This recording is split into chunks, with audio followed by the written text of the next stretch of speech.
Jake, I've noticed that even advanced English learners sometimes struggle to understand slang and idioms.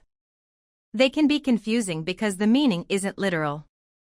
Why do you think slang and idioms are so important for sounding like a native? That's a great observation, Emily. Slang and idioms add color and personality to language.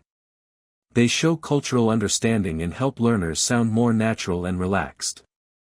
Without them, English can feel stiff or formal, especially in casual conversations. Absolutely. But they can be tricky because if you translate idioms word for word, it often makes no sense. For example, kick the bucket means to die, not actually kicking a bucket. How should learners approach learning idioms? Learners should focus on learning idioms as whole expressions and in context. Seeing how native speakers use them in sentences or stories helps understand their meaning and usage. Flashcards or apps with example sentences also help. Slang is similar, but it changes quickly and can be very regional. What's the best way for learners to keep up with slang without getting overwhelmed? Exposure is key. Watching TV shows, movies, and listening to podcasts where slang is used naturally is great. Also, chatting with native speakers or joining language exchange groups exposes learners to current slang. But learners should be selective and learn slang that's relevant to their context. Let's start with some common idioms. What are a few idioms that learners should know first? Some classics include break the ice, meaning to start a conversation, piece of cake, meaning something easy, and hit the nail on the head, meaning to be exactly right. These idioms pop up often and knowing them helps in everyday conversations. Those are useful. Can you explain some slang terms that learners might hear often? Sure. Words like cool, meaning good or impressive, hang out, meaning to spend time casually, and bail, meaning to leave suddenly are common. These words help learners understand casual speech and join in. How about idioms or slang that are tricky because they have multiple meanings? Great point. Take sick, it can mean ill or can mean awesome depending on context. Learning these nuances requires practice and paying attention to tone and situation. Can you share some tips for practicing idioms and slang effectively? Practice using idioms and slang in sentences, role plays, or conversations. Keeping a journal of new expressions and reviewing regularly helps retention. Also, listening to how natives use them gives clues on tone and formality. Should learners worry about using slang and idioms correctly in formal settings? Yes, context matters. Slang is usually for informal situations. Using it in formal writing or business meetings can be inappropriate. Idioms, depending on the idiom, can be more flexible but still should be used carefully. How do you recommend learners build their slang and idiom vocabulary over time? Start with a few common expressions, master them, then gradually add more. Use resources like idiom dictionaries, YouTube channels, and podcasts focused on colloquial English. Consistent exposure and usage are key. What role does humor play in learning and using slang and idioms? Humor makes learning enjoyable and memorable. Many idioms are metaphorical or funny, which helps them stick.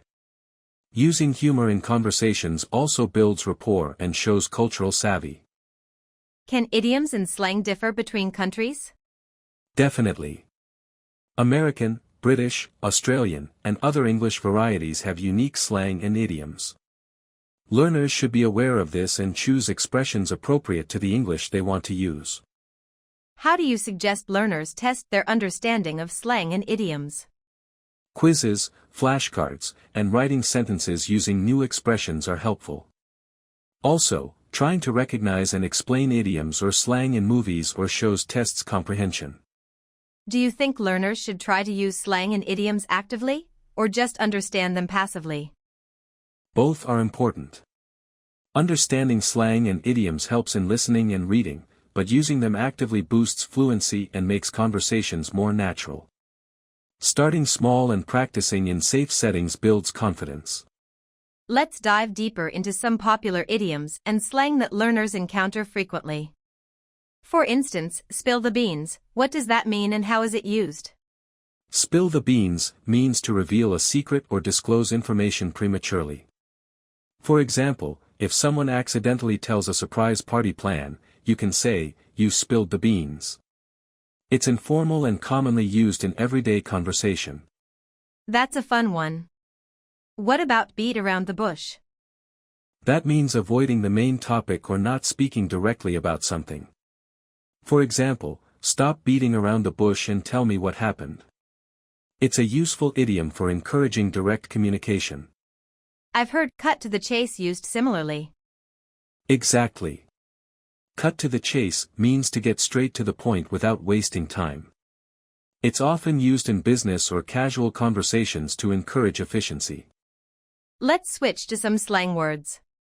What's lit mean nowadays? Lit means exciting, excellent, or really fun. For example, that party was lit. It's popular among younger people and often used in social media. I also hear ghost used a lot in conversations. Ghost means suddenly stopping all communication without explanation, especially in dating. For example, he ghosted me after our third date. It's informal and reflects modern social interactions. How about throw shade? It sounds interesting. Throw shade means to subtly insult or criticize someone. For example, she threw shade at his new haircut.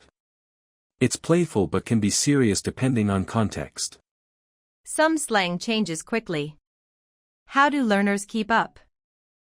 Staying updated with current media, social networks, and talking to native speakers helps.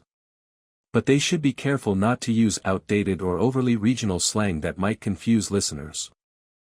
Can you give an example of an idiom that might confuse learners because it's less obvious? Sure. Bite the bullet means to face a difficult situation bravely.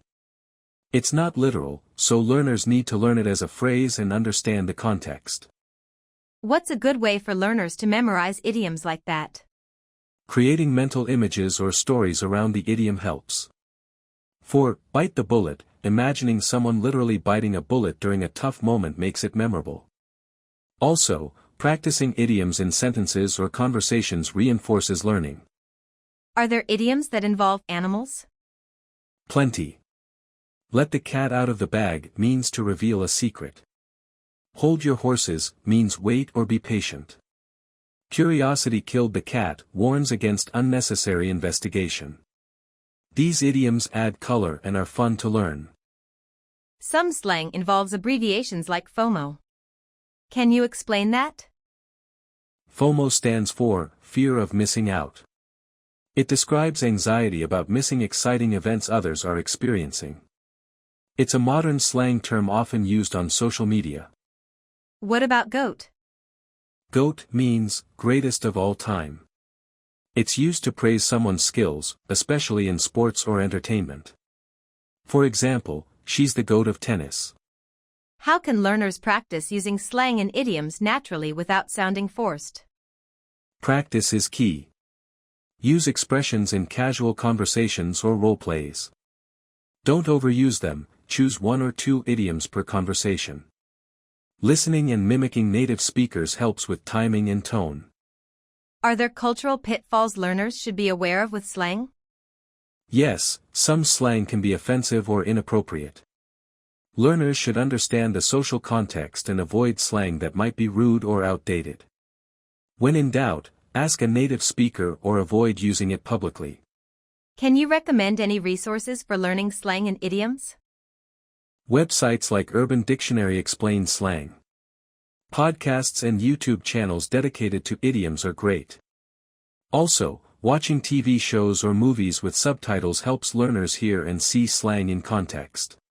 As we explore slang and idioms, it's fascinating how they vary across English-speaking countries. What are some notable differences learners should be aware of? Absolutely. For example, in the US, awesome is a common positive slang word, while in the UK, you might hear brilliant or cheers used as thanks. Also, idioms can differ. Americans say break a leg for good luck, but Australians might say chuck a sickie when someone takes a day off work pretending to be ill. That's interesting. Can you share some uniquely British idioms or slang learners might encounter? Sure. Bob's your uncle means, there you go, or it's done. Knackered means very tired. Fancy a cuppa means would you like a cup of tea? These add local flavor but can confuse learners without context. How about Australian slang? Australians love shortening words. Arvo means afternoon, servo is a gas station, and bogan refers to someone unsophisticated. Knowing these helps learners understand everyday Aussie conversations. Canadian English has its own quirks too, right? Yes. Canadians say toque for a winter hat, Chesterfield for a sofa, and use frequently at the end of sentences as a conversational tag. These small differences are charming but important to recognize. What about idioms unique to American English? Idioms like spill the tea meaning to gossip, hit the road meaning to leave, and piece of cake meaning something easy are very common. Americans also use lots of sports metaphors like touch base or step up to the plate. How can learners choose which regional slang or idioms to focus on? It depends on their goals. If they plan to live or work in a certain country, learning local slang helps fit in. Otherwise, sticking to more universally understood idioms is safer. Exposure to different accents and media broadens understanding. Are there idioms or slang that can cause confusion because they mean different things in different places? Definitely. For example, pants means trousers in the UK but underwear in the US. Fanny is polite in the US but vulgar in the UK. Such differences can cause misunderstandings, so learners should be cautious and aware of context. What's your advice for learners who want to sound natural in a specific English-speaking region? Immerse yourself in local media, TV shows, podcasts, and social media from that region. Practice with native speakers and ask about slang and idioms. Also, pay attention to body language and cultural norms accompanying language use. How can idioms and slang enrich learners' cultural understanding? They offer insight into history, values, and humor. For example, the whole 9 yards has military origins in the US, and British idioms often reflect historical customs. Learning these expressions connects learners to culture beyond words. Can you suggest a few idioms that are fun to learn because of their quirky origins? Sure. Let the cat out of the bag comes from an old market scam. Kick the bucket might originate from a method of slaughtering animals. These stories make idioms memorable and engaging. What role do social media and online communities play in learning slang today? Huge role. Platforms like TikTok, Twitter, and Instagram spread new slang rapidly. Online forums and language groups let learners ask questions and practice slang in real conversations. Staying active online helps learners keep their language fresh. How do you balance learning slang with maintaining formal language skills? Both are important. Slang adds personality and helps in casual conversations, but learners should know when to switch to formal language, like in work or academic settings. Learning the context for each style is crucial. Do you think it's okay for learners to create their own slang or idioms? Creativity in language is natural. Learners can invent expressions among friends to practice and personalize English. However, using recognized slang and idioms first ensures clearer communication with broader audiences. What's your favorite idiom or slang that you think every learner should know? I love bite the bullet. It's versatile, means facing a challenge bravely, and sounds cool when used right.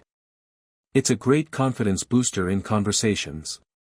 Before we wrap up, let's discuss some common mistakes learners make when using slang and idioms. What should they avoid? Great point, Emily. One common mistake is using slang or idioms in the wrong context, like using very informal slang in formal situations, which can sound unprofessional or rude. Learners should always consider who they're talking to and where they are. Another mistake is mixing idioms or using them incorrectly, right? Yes. For example, saying, "It's raining cats and dogs and frogs," mixes two idioms awkwardly. Or misunderstanding idioms' meanings and using them literally. It's important to fully understand idioms before using them. How can learners practice using slang and idioms correctly? Role-playing real-life scenarios helps, as does getting feedback from native speakers or tutors. Writing short dialogues incorporating idioms and slang allows learners to experiment safely. What about overusing slang? That's a trap many learners fall into. Overusing slang can confuse listeners or make speech hard to follow. It's best to use slang sparingly and combine it with standard English for balance. Are there idioms or slang that learners should avoid altogether? Some slang is offensive or outdated. Learners should avoid expressions that might insult or alienate others, especially if they're unsure of the meaning or connotation. When in doubt, ask or choose safer alternatives. What tips do you have for learners to build confidence using slang and idioms? Start with a few expressions you really like and feel comfortable with. Practice them until they feel natural, then gradually add more. Use them in casual conversations first. The more you practice, the more confident you become. How can cultural knowledge improve understanding and use of slang and idioms? Knowing cultural references, humor, and history behind expressions makes them more meaningful and easier to remember. It also prevents misunderstandings and helps learners join conversations more naturally. Can you recommend ways to keep learning slang and idioms fresh and up to date? Follow social media accounts or podcasts focused on language, watch contemporary movies and TV shows, and chat regularly with native speakers. Language evolves, so staying curious is essential. What's your final advice for learners wanting to speak like natives using slang and idioms?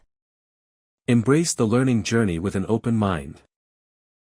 Practice regularly, be patient with mistakes, and enjoy the fun of adding personality to your English. Remember, every new expression you learn brings you closer to sounding like a native. Thanks, Jake. I hope our listeners feel inspired to explore slang and idioms and speak with more confidence. Thanks, Emily. It's been a pleasure sharing these secrets. Keep practicing, stay curious, and speak like a native.